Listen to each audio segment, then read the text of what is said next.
The Wichita Area Metropolitan Planning Organization, or WAMPO, works to plan for safe, efficient, and supportive transportation options and policies in South Central Kansas. The Reimagine Move 2040 video series will help us illustrate the challenges and opportunities that face us today as we reimagine the transportation system of the future.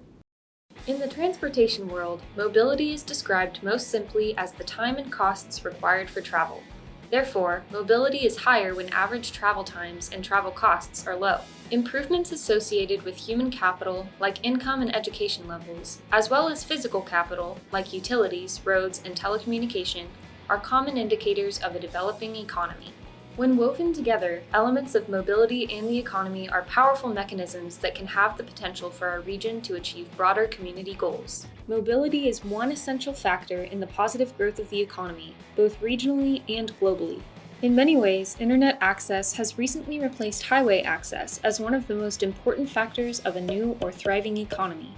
The relationship between internet access and our heavy reliance on export activity in the region has tremendous potential for enhancing our economy through transportation mobility. The WAMPO region has excelled at building a road and highway system with high levels of reliability and little to no congestion. With the average traveler's trip delay at only an additional 26 seconds, the capacity of our roads is one of our greatest assets in helping the economy grow. However, our emphasis on building a system that is focused primarily on motor vehicle mobility has led to several unintended consequences that include wide, empty roads that encourage speeding and many miles of underutilized roadway with high maintenance costs.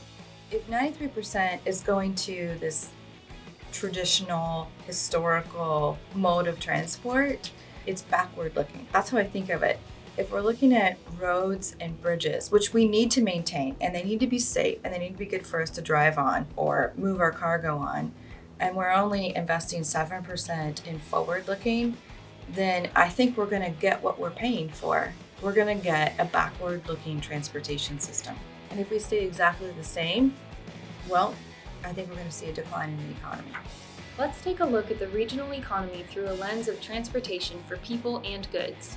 Home to one of the 5 great aerospace clusters in the world, the Wichita area, known as the air capital of the world, has multiple private airfields, aircraft manufacturers, and suppliers for parts, service, and logistics support. Situated in the heart of the nation, the WAMPO region is located less than 24 hours by all modes to Canada, Mexico, and everywhere in between.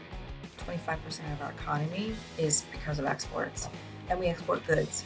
So if we can't move goods, we can't export goods. If we can't export goods, our companies don't get paid. If they don't get paid, they can't hire people. They can't keep people employed. So we have to make sure that we have a way to transport those goods. But when I look to the future about what we need to move people faster, to move goods faster and more efficiently, I think that we need to look at connectivity to the rest of the nation. The regional transportation system is a strong economic asset with its multiple modes of movement. Contributions most directly impacting the economy include the mobility of the workforce, ease of movement into and through the region for both goods and people, reliability of a road system that experiences limited delays, technological management of a road system that assists and informs travelers. Now let's reimagine. The future economic success of the region is dependent on the economic impact and mobility of workforce decision-making, walkable land development, safety, and alternate modes of travel for non-drivers. I want us to be scared. If we're not coming up with plans and solutions that frighten us because we don't fully understand it yet, I don't think we're pushing ourselves hard enough. And I don't think that we're being leaders. As we reimagine the future of transportation, the interconnections between mobility and the economy are very clear. Please join us in reimagining the future of transportation, where collaboration leads the effort in diversifying our system in a way that enhances mobility, the economy, and quality of place.